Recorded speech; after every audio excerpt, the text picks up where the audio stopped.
Hello and welcome to Fidelity Connects. I'm your host, Emily Enenuevo. Now more than ever during these uncertain times in the markets, it's not always easy for young Canadians to have enough to save and put aside. But research shows young people do have important financial goals in mind, like buying their first home, planning for retirement, and traveling. So what is holding them back from achieving these goals? And how can we help young people build strong financial habits early on in their investment journey? Today, we turn to personal finance columnist Rob Carrick, who is here to share investing lessons from his storied career. Rob spent 27 years as a columnist for the Globe and Mail before retiring earlier this year.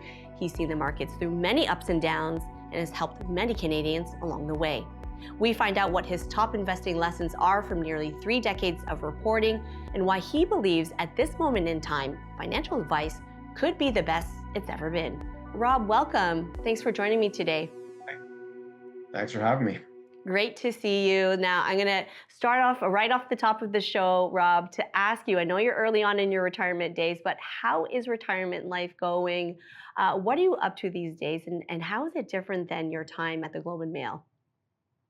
Well, first of all, I have to tell you that retiring is not overhyped at all. It's great. I'm loving it.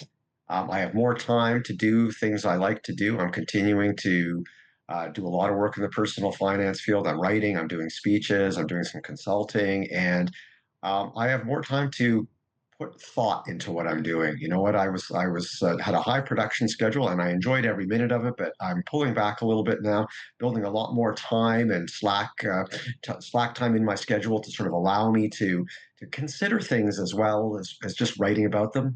And I'm thinking it's so rewarding to be in this position. I feel lucky. Yeah, amazing. And you put a lot of hard work into your career, that's for sure. But I hear retirement is very enjoyable. I mean, you kind of become the CEO of your working life. And like you say, have more space and breathing room to do the things that you enjoy. Is that right? It's totally true. I really like the phrase CEO of your own working life. You get to make the decisions about what you work, how much you work, when you work, what time of day, what your deadlines are, and that freedom. Freedom and control are two of the number one factors in determining happiness. Like how much control do you have over your life? And I just increase the amount I have. That's amazing. Now, Rob, one of the last columns you wrote for the Globe and Mail was sharing 8 investing lessons from your 27 career with the Globe. And you said in your article here, quote, the formula for success in personal finance: spend less than you make, keep debt manageable, and save and invest regularly. I'm just curious, Rob, are Canadians set up in these economic times to do just that? You know what? I think that they are set up to do it if they are able to find a path through a lot of the challenges that are out there. And there are more challenges than we've seen in quite a while. There's the trade war, there's the global uncertainty, there's high inflation and high living costs. It's tough out there. I think it's doable, but I think people are going to have to work a little extra hard. And I hate to say that. I hate to put the onus on people and say you have to do better and find different ways, but there's no way around it. I think that the paths to success are what they always have been, but you're going to have to find a way to find that money to invest, to save, to put away for the future. I know people feel like it isn't out there, but I think we need to sort of find a way to point it out to people that they do have this capability. So lots of economic challenges and barriers facing us today. But like you said, a lot of the onus is on the person to save, invest regularly. You also point out in the article, it's never been harder to be good with money than it is today. Is that really the case? I think it is because there are so many prompts to spend right now. I mean, people understand the need to save and invest, but the key to it is having money left over after you get paid, and if you've met all your expenses and bills, etc. And with social media out there documenting the great lives everybody's leading. Hmm. I think it makes people feel like I have to live up to that. I have this fear of missing out. I have this fear of not looking as good as my friends. And then there's this whole other movement that I'm reading about lately about how you manifest your best self through spending. I think we are sort of talking ourselves into this necessity to spend. And I think we have to fight against that to some extent. And you talk about social media in your article too, and just this, this you said this image to keep up with spending and also rewarding yourself when you accomplish something or when something happens, it's spending it regularly and keeping up with that image. It's hard for the younger generation to keep up with, would you say? It's really hard. And first of all, they're like lab experiments. So we don't like the boomers and Gen Xers and even millennials, the older millennials to some extent, never had to live with that. This idea that I'm living my life and I see in real time the lives my friends and family members are leading, and I'm constantly comparing myself. And it is brutally tough. And I think we need to sort of empower people to say, you know what, I need to look after my future self as well as my present self. But that narrative is hard. You know, especially when rents are so high and mortgage payments are so high, it's hard to find money left over after you've done all your spending.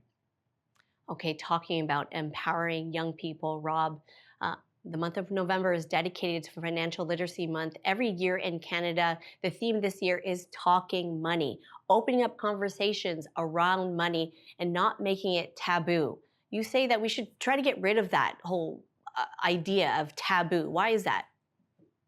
Well, I think that we've moved past money being taboo. I think we're able to have conversations about it now, but it is tricky because there's always comparisons being made and feelings of shame and inadequacy when we talk money with people who seem to be doing better than we are. I mean, people tend to put their best faces forward when they're talking about their investments, and I've done really well with my investments. Oh, I don't have very much debt. We're really making headway paying down our mortgage. I mean, I think people exaggerate and they sort of put a shine on how things are. And when we have these conversations, sometimes we feel like we're not doing as well. But I think we need to have these conversations. I think people are talking more and more about money. We're feeling our way along. The way I propose to do it is to say, I'm having this situation in my own money life, and I'm thinking about this question. How are you handling it?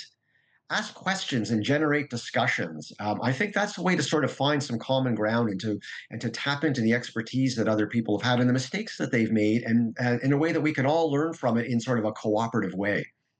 Absolutely. Like you say, ask questions, open up the discussions, and also seek financial advice if you choose to do so. You've seen the financial advisor space change over the years. How can we add value to that space, Rob? I think that you need to be sort of a guide for the client through their financial life. And I know that when I started in the business, um, advice was really about managing investments. That's what it was exclusively about. There might have been a thin financial planning overlay in some cases. It was all about the advisor saying to the client, let me set you up in this portfolio of mutual funds, and that will be the engine through which all your financial goals are reached.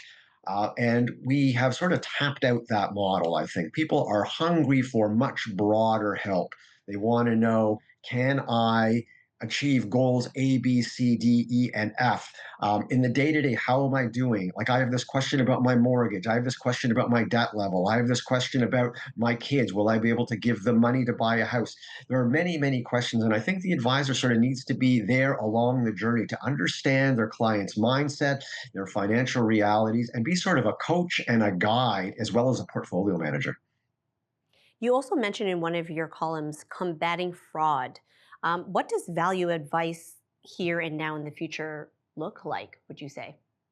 Look, you know what? Fraud is a problem beyond anything I would have told you about 5 years ago. And ironically, when I used to write about fraud in the Globe, I never really got a lot of clicks for that. People are falling victim to fraud at an alarming rate, and yet you try to give them good information about it, and they don't really wire into it. So I think advisors are sort of at the epicenter of people's financial lives, and if they can set themselves up as I'm your clearinghouse. If you ever get an email or a call or anything, you talk to me and I will guide you through whether it's legit or not. Never jump into a response to someone who's rattling your cage about your bank has been compromised or your investing account or something like that. I think advisors can be sort of like this thin blue line between people and all the criminals out there.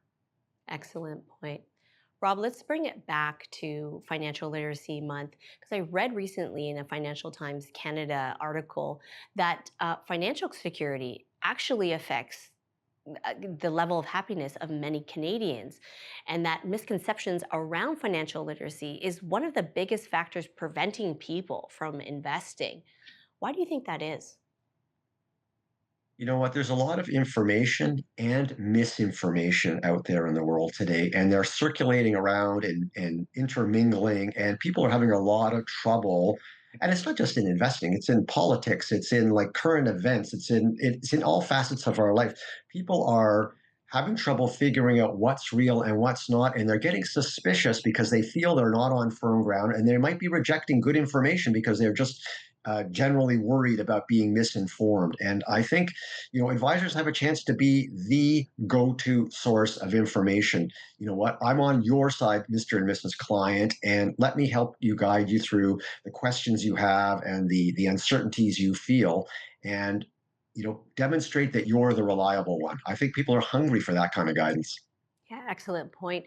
And though many young people may not, at the age of 18 or 20 or 24, seek the guidance of a financial advisor right away at that age, research shows they are going to their parents for financial advice. So it's all interconnected, right? I mean, if we're teaching our clients, the parents, of good financial habits, hopefully they can pass it on to their children too. I mean, young people are craving it, some guidance. Young people are craving it, and you're right. I do think young people, Gen Zs, are very interested in getting information from their trusted circle. And parents may or may not be part of that circle. And I think definitely parental input is good. There's a lot of parents with bad habits and perceptions of the financial world that may or may not be helpful. I'll put it out to advisors about having your clients bring their 18 plus year old kids in and have a little chat. Like, just let's say we're going to have a Q&A session today. Bring the kids in. You know what? You may not be my client for many years, but you're part of my circle because your parents are my clients. What can we do to answer your questions, to get you on a good track where you'll accumulate wealth, and then maybe you will be in the advisory world before too long. So we know that young people have questions and we know young people have legitimate worries for the future. So how can we start setting them up for success? Like you said, maybe bringing them into the conversation with the financial advisor, with the parent all together. What else can we do, Rob, to set them up with good financial habits? I think we've got to get them the habit early on of taking money and putting it into savings and or investments. When I say savings, I mean savings accounts and savings products for near-term goals in less than 5 years, and then for longer investing for longer-term goals like 5 plus years, 10 years down the line, even decades down the line for retirement. You say to somebody, okay, you're strapped. You don't have a lot of money. Could you put $20 away per paycheck? Oh, you can do 20? Let's try that, and we'll revisit in 6 months and see if you can go up to 50. Get them to understand that investing and saving on a regular basis is doable, and that they're going to feel the reward of doing it and be hungry for more of that success, and they're going to want to increase that amount of money. I think we need to get away from saying, well, if you don't do a couple of $100 a month, it's not really worth anybody's while. You know what? Get them into the habit with a really light savings regime, and let them get used to that. I think I remember myself, as soon as I started saving and investing, I was thinking, I want to do more of this. I really like what's happening here. And I think just give them a taste. I think they will work harder to build on that success of just getting their foot in the door. I think that's a really good point because I also read in some recent research that a lot of young people think that they need $1,000, $10,000, a big sum of money to start investing. But like you said, $20, $50 away from your paycheck, small increments can really make a difference. Exactly. And it's the feeling that I can do this, and because it's being taken off the top, I feel like I don't have to worry that I'm going to get in my own way, Hmm. and I can see the money starting to build up. Just getting the idea that each payday is another sort of brick in this wall of savings I'm going to build over a lifetime. I think it really resonates with people, but you have to get started. That's really You the have to key. get started. Exactly. Get started today. Um, And I think beyond that too, Rob, we have to teach our young people that investing has many ups and downs. Another lesson you give in that article is being a good investor is accepting there will be times when the markets plunge. Be ready for the pain, right? Can you expand on that? Well, I mean, I mean, this is so necessary to talk about right now because we're in a great bull market right now, like 5 fantastic years. The returns on an compound average annual basis are like double the long-term average, and I think we need to remind people that this won't last. We don't know when it will pull back, but we know markets always do. But the pullback isn't something that you have to run away from. It isn't Mm. something that only suckers endure and the smart people will figure out a way to sidestep it. Pullbacks are normal, and you need to prepare your portfolio through prudent diversification for that outcome. And when the blow comes, you endure it and you go, okay, let's count down till the recovery. Will it be a few months? Will it be a year or two? And if I could just add an additional layer on that, if you can figure out a way to get your mind clear to put some money into a beaten down market, you will be very happy you did that in 5 years. I'm positive that's true. Hello, investors. We'll be back to the show in just a moment. I wanted to share that here at Fidelity, we value your opinion. Please take a few minutes to help us shape the future of Fidelity Connect's podcasts. Complete our listener survey by visiting fidelity.ca/survey, and you could win one of our branded tumblers. Periodic draws ending by March 30th, 2026. And don't forget to listen to Fidelity Connects, The Upside, and French Dialogue Fidelity podcasts, available on Apple, Spotify, YouTube, or wherever else you get your podcasts. Now back to today's show. So don't be scared of pullbacks in the markets. Now, you also mentioned that inflation is causing some problems and could potentially be catastrophic to the markets going into 2026. Where do you stand on that? What are we thinking as we come into the new year? The problem with inflation is that the inflation rate has gone down to more or less normal levels. But the way people think about inflation is that it's still like a forest fire. And they still feel like things are getting worse. They're bad and they're getting worse from an affordability point of view. So, in the minds of investors and individuals, inflation is a big, big problem right now, even though economists might say, but the rate is down to normal levels. As for the markets, I think any resurgence of inflation would be extremely alarming. Inflation is just like a hand grenade in financial markets, just as much as it is for individuals in their financial lives. I mean, I think the one of the worst things that's happened in the financial world in the past 7 odd years would be this outbreak of inflation, the likes of which we hadn't seen in decades. And I think if central banks let inflation get up off the ground, I think it's going to be there's going to be major disruptions. Now, I'm not saying that's going to happen, and I don't think it will. I think interest rates aren't going to go as low as people hope because central banks do not want to ignite inflation.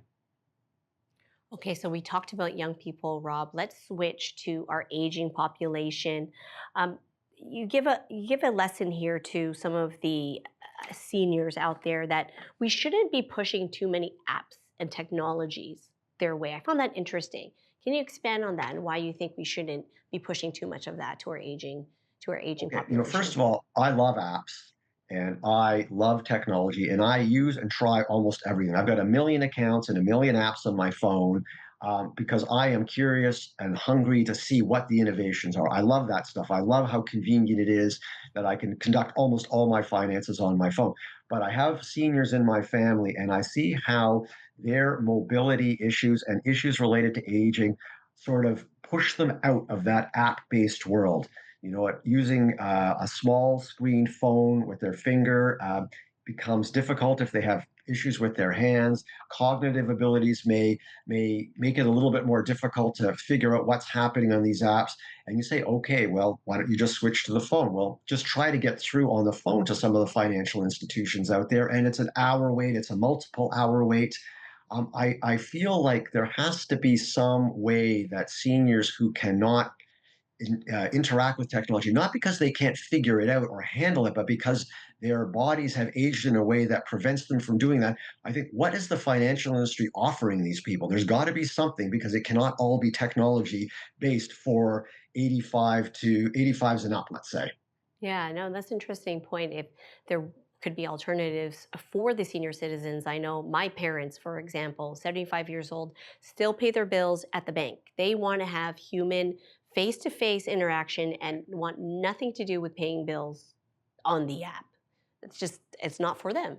And I think fraud, it goes hand in hand with that. They just feel safer speaking to somebody in person. Would you say?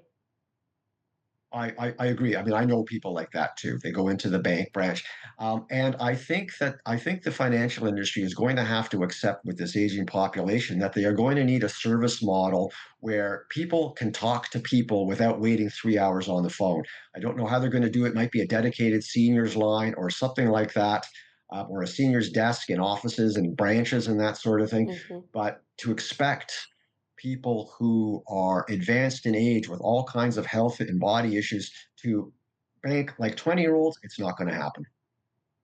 Now, Rob, I wanted to go back to the point of financial literacy just here as we wrap up, because I read something really interesting that increased financial literacy can have benefits for the broader economy. Countries with higher financial literacy tend to have lower loan defaults, debt to income, and potentially even higher economic growth. Your thoughts on that? Well, I've been involved in trying to advance the cause of financial literacy for a long time, and I cannot see a downside to doing it. Financial literacy is a good thing. Nothing but good things happen from it. The challenge is how to push it forward. Mhm. And I think that we haven't really found the magic solution there. I think everything we're doing is helping and we're pushing the cause forward bit by bit. We haven't quite figured out a way to make people smarter en masse, quickly and easily and effectively about this. And I think we need to continue to work that. But anything we do is for the betterment, not just of individuals, but for the country and the broader economy, as you just outlined. Absolutely. And like you said, baby steps. We haven't found that magic formula. But as financial literacy continues, we hope to instill good insights and good perspectives on how to take those steps forward. So, Rob, lastly, for the parents, maybe the grandparents watching on the line right now, how can they help their young people, their children, build strong financial habits early on in their lives? I would talk to them about what it was like for you when you were their age. Show them that you had similar challenges. Show them that you had challenges of your own. Show them that you struggled to save, that you found it challenges in getting involved in building your career and that Mhm. sort of thing. How you found your feet and managed to start saving and investing. Tell them that story. Make them feel like they are living similar lives to people who found solutions and found a way forward. Excellent. Rob, thank you so much for sharing your time today, taking time out of your retirement schedule to sit down with us and sharing your incredible insights and stories from a very, very long and successful career. Thank you so much. I was glad to do it. Good chat. Now, we just heard some solid key lessons investors and young people can carry with them. So let's keep that conversation going. Next up, I speak to a panel of some of Fidelity's longest standing charity partners. We'll hear real stories about the impact financial literacy can have on young people, and we dive deep into Fidelity's investment literacy resources and how it could help your clients along their investment path. That's all coming up. Stay tuned.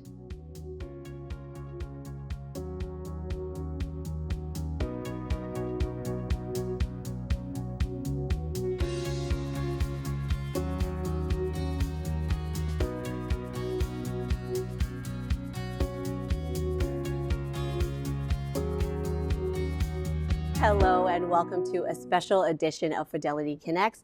I'm your host, Emily Enenuevo. Every year in Canada, we dedicate the month of November to strengthening your financial knowledge and education through Financial Literacy Month. At Fidelity, we want to take that conversation to the next level by providing you with insights, materials, and resources to enhance your investment path. One resource we offer is our Money Gains video series that covers financial topics and investing lessons for young people. As parents and educators, we believe equipping young people with the tools to enhance their investment literacy is the best gift you can give them.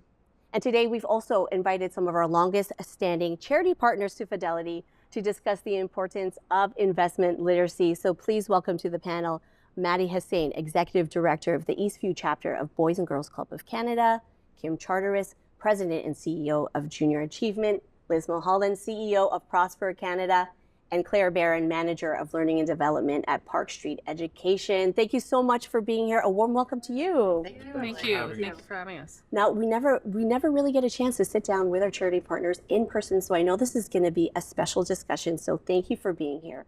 I want to open the floor in the discussion to a recent article I read in the Financial Times in Canada that said that financial security is critical in helping Canadians feel happy.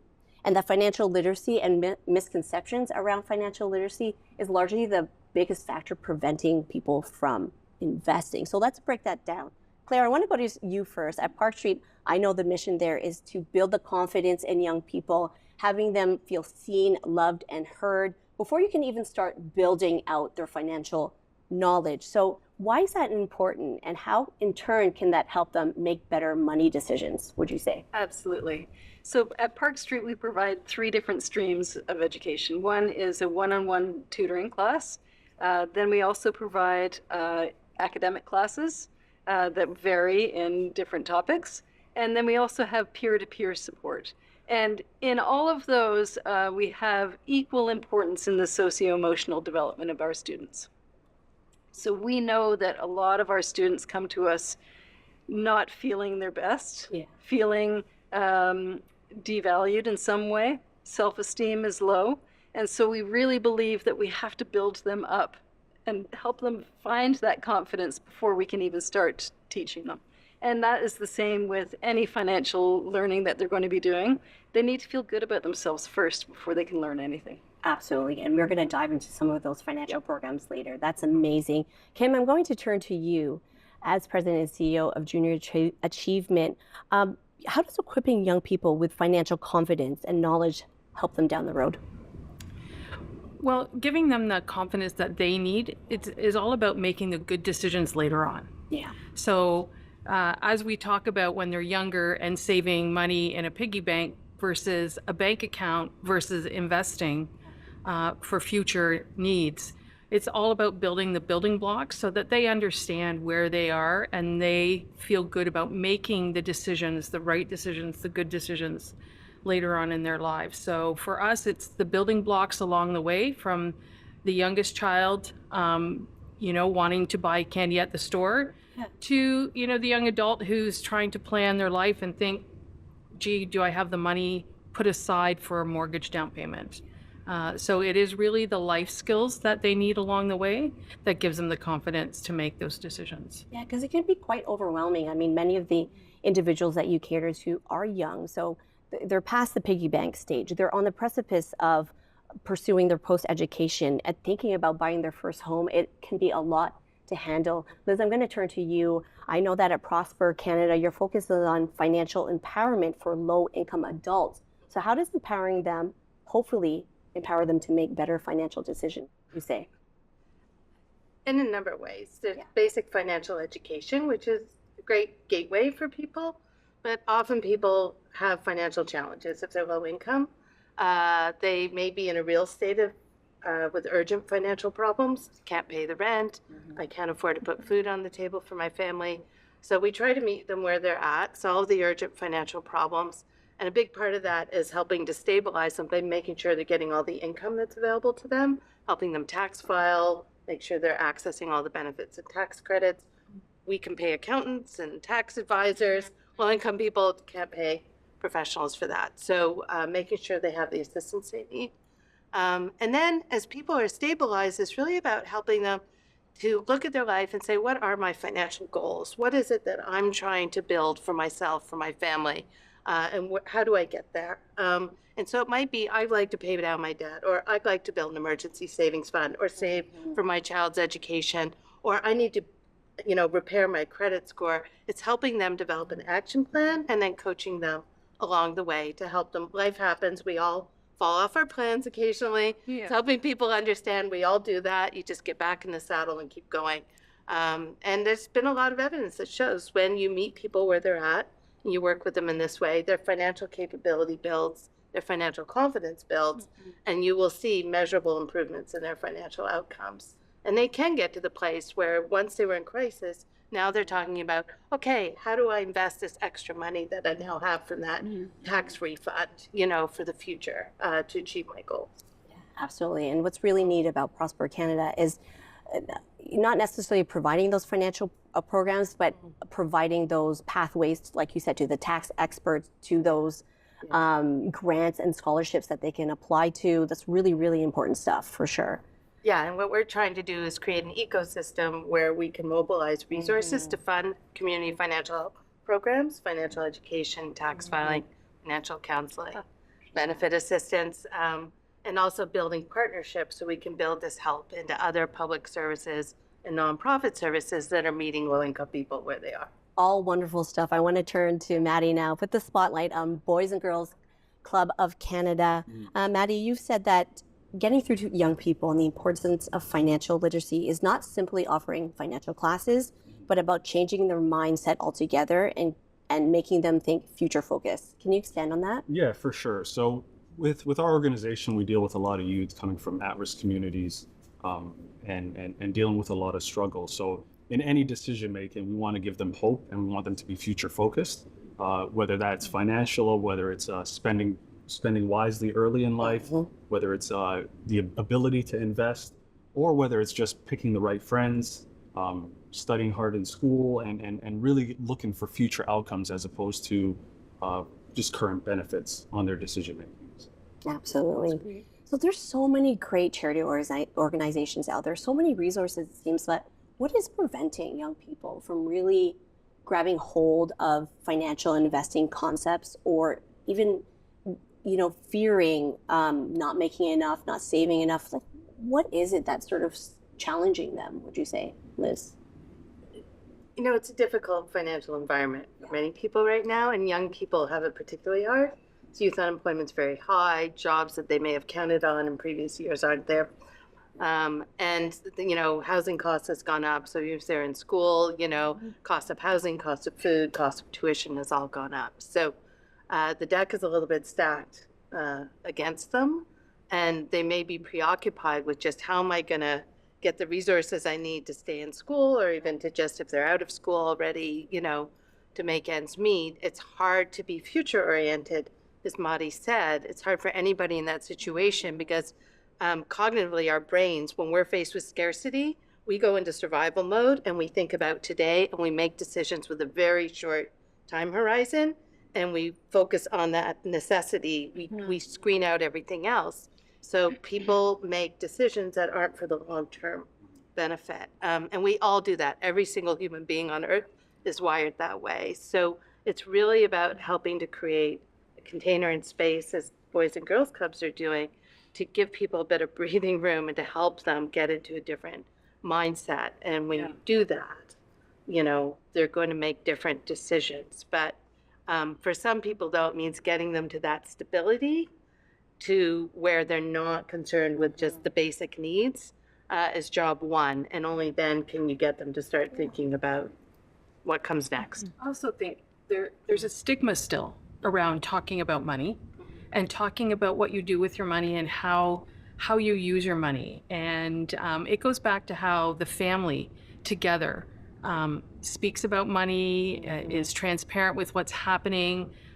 Bills come due every month, and how are those getting paid? Do the children understand that the bills have to get paid every month, and then whatever's left over, then there's a decision on what that needs to go to. And even understanding, do your parents have investments? Where are they? What does that mean? So I think it's breaking down the stigma around the ability to talk about money, and even to the point where if you get into difficulty with money, because those credit cards are very easy to come by when you head to university, and are very easy to use, and how can you get out of difficulty, and what are the support systems that are around for the young people to ensure that they can have some scaffolding, some expert advice to come in and help them. But we have to break the stigma first, that it's okay to talk about this, because money's with everybody. So it's not just an item that is for few. All of us have to deal with it every day. And it's very interesting that you brought up stigma, Kim, because the theme for Financial Literacy Month is talking money. It's about opening up conversations around money and not making it taboo. But I feel like taboo is not the right word to use this day and age, because I know a lot of young people, especially the Gen Z generation, they are holding multiple jobs. They want to know how they can make more money and save and invest, go into a lot of like DIY investing and whatnot. So they're not afraid to talk about it. And all research also shows that many of these young people still go to their parents for financial advice. Like you mentioned, Kim, very important that the parents, the caregivers, the guardians set good examples around money and not be afraid to talk about it. Would you agree? I would totally agree. I think that a lot of people think that investing is for other people. And for a lot of our families, they think, they see the ads on television and they think, oh, that's for people who have money. It's not for people like me. So I would totally agree with what you had to say about that. And I think, starting that savings habit early when somebody starts their first job is a bit the key, because that immediately means they're now in the long-term headset. They've got that frame of mind, they're thinking about their future, and that opens up. And we know from large-scale demonstration projects that have done that even when you take a family that's low income, nobody has been to college, and you set them up with a savings program, and they start saving for the future, it transforms the mindset, not just of that one person, but the whole family. And we heard from schools that the children of those parents were behaving differently in the classroom. They started talking about, my parents are saving for me to go to college. I'm going to college one day. Nobody had ever gone to college in their family, ever. And they said those kids studied harder, they got better grades, they were less absent, and their graduation rates improved because their parents were saving. And even as little as saving $500 was transforming that child's way of looking at their future, as well as the whole family's. And it became a family undertaking. So that's just one example, but that ability to talk about money. But I think saving is often the key. If you can get a household to a point where they have a little bit of surplus money, and they can start saving, that can trigger a whole cascade of really great things. So I think you're right. And it could be a small amount too. 500, but it could even be 50. But it's getting your head wrapped around the concept that you don't need to start with a lot. But of course, many of these families and individuals are just trying to make ends meet. Obviously, that's the reality in Canada. What were you going to say, Matt? Yeah, I was going to say, I think this is a twofold conversation, right? One in helping youth and young people build good financial habits is one side of it. The other side of talking money when they are youth, if they're in trouble, if they're having financial issues. Nowadays, we're seeing a large rise in youth gambling with online gambling. And that could run into its own set of problems, whether it's at school, whether it's with other students or other peers. So it's something you want in any decision, whether it's financial, personal, bullying, education. You want your kids and young people to be able to come to their educators, their mentors, when they do have an issue. Really, really important point. Let's jump into some of the financial programs and resources your charities provide. Claire, I want to go to you. I know there's lots of things in the works, and you do a lot with helping individuals as young as 13, is it? Oh, yeah. Yes, Wow. Kate. Wow. We are starting a financial literacy program, although we're calling it financial confidence, because everything that we do, and it goes back to what you were saying, Maudie, is they have to have the confidence to be able to go and ask for help when they need it. And if I can, I'd love to tell a brief story about a boy who came to us who had very little confidence. He was a grade 8 student who was reading at a grade 3 level and was teased at school, didn't feel comfortable anywhere. And he came and he did all the classes with us, and they built up his confidence. And in the end, he became a junior facilitator to work with younger kids to help them feel good about themselves. And at the end of the school year, we had an end of year celebration, and he asked if he could read a poem that he had written. And so it doesn't take much to fill their cups so that they feel confident. And that's what we're trying to do with this financial confidence class that we're developing. It starts, in fact, in a couple of weeks. We're very excited about it. And much like you were talking about, it's the building blocks. It's just very simple. It's just the building blocks. But what we're trying to do is to teach them this language of financial confidence so that when they are in need of using that language, they feel comfortable with it. That's amazing. And here at Fidelity, we have our Money Game series, like I mentioned off the top, really relatable topics and language for students and educators. We have lesson plans at the end of each video for educators to bring to their students and open up that discussion. credit cards, saving versus investing, what ETFs are. These are topics they actually told us that they wanted us to produce, which is amazing. Kim, I want to go to you. Can you expand on some of the programs Junior Achievement offers? Sure. So we offer programs from grades 3 up till high school. So starting around age 8. In the classroom, money and cents, like the basics of what money is, the different types of money that there is, because everyone just thinks of cash at that age. So we talk about all the different types of money and do that all the way through up into the high schools, where we're talking about personal finance and investing. And then we also have a pillar called entrepreneurship, where they're actually learning how to create a business. And in groups of 20, they actually do create a business.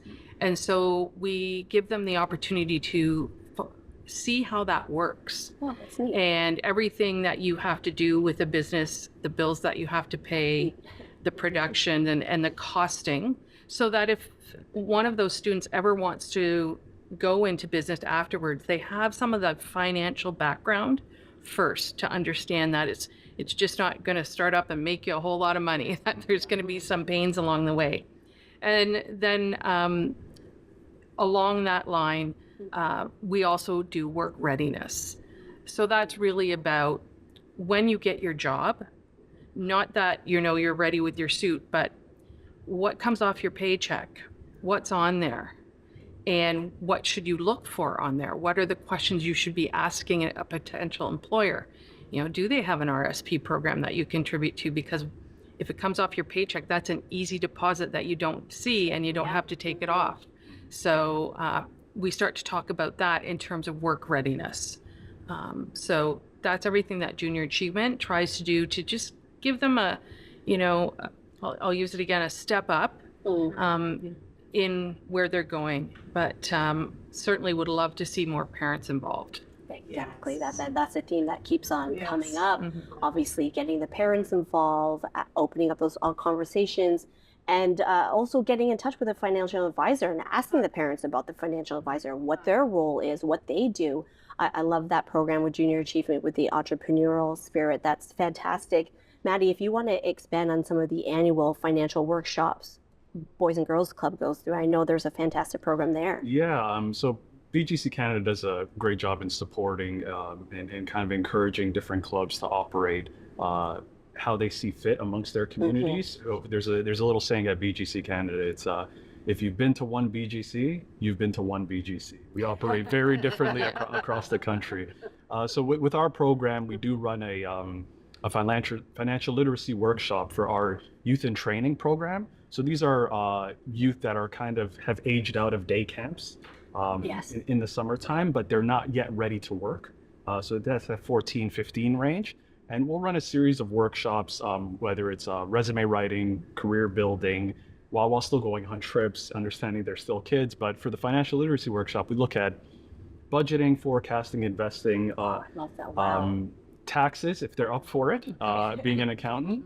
If they're up for a tax discussion, we get into that. But we do talk about careers a lot and their expectations out of life, and how they see their life down the road, and how that aligns with their financial goals, their financial investment goals, to just make sure it's both realistic, ambitious, attainable, but also realistic, right, is what we really want to do. Yeah, key word there. Now, the time is just flying by. I know we've covered a lot of topics. My last question to everybody is, how do we start helping our kids build good financial habits as early as grade 3, as early as 8 years old? We know it starts at home and the parents, very important. Seeking financial advisors, sure. But what else? What else can we give them? I think you have to, financial education works when it really is built around the financial reality of the person you're trying to educate. So start when your child gets their first allowance or the first money they get in their hand. Start talking about how to think about how to use that money. Think about when you're preparing them for their first job. Think about when you're planning to finance their post-secondary education or training, or if they're going out on their own into the workforce. These are moments in time when there are natural topics that come up that really relate to their life. And even in the meantime, if your child is using a cell phone or has a cell phone plan and stuff, talk to them about how to pick the right phone, a plan they can afford, How does that get paid? Use the real life. Yeah, exactly. Maybe have them start to pay a little bit of it.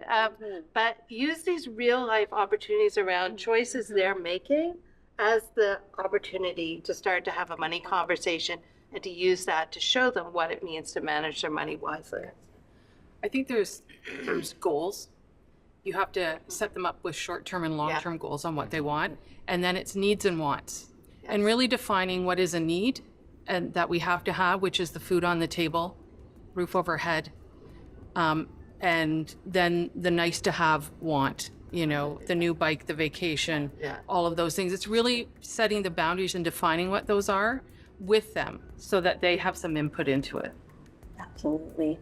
Well, Maddie, Kim, Claire, Liz, thank you so much for being here. I wish we had more time, but it's so special to sit down here with our charity partners and talk about the importance of investment literacy. Thank you so much for your insights and your wonderful stories. Really appreciate it. Great. Thank you. Thanks for having us. Thanks for watching or listening to the Fidelity Connects podcast. Now, if you haven't done so already, please subscribe to Fidelity Connects on your podcast platform of choice. And if you like what you're hearing, please leave a review or a 5-star rating. Fidelity mutual funds and ETFs are available by working with a financial advisor or through an online brokerage account. Visit fidelity.ca/how-to-buy for more information. While on fidelity.ca, you can also find more information on future live webcasts. And don't forget to follow Fidelity Canada on YouTube, LinkedIn, and Instagram. We'll end today's show with a short disclaimer. The views and opinions expressed on this podcast are those of the participants and do not necessarily reflect those of Fidelity Investments Canada ULC or its affiliates. This podcast is for informational purposes only and should not be construed as investment, tax, or legal advice. It is not an offer to sell or buy, or an endorsement, recommendation, or sponsorship of any entity or securities cited. Read a fund's prospectus before investing. Funds are not guaranteed. Their values change frequently and past performance may not be repeated. Fees, expenses, and commissions are all associated with fund investments. Thanks again. We'll see you next time.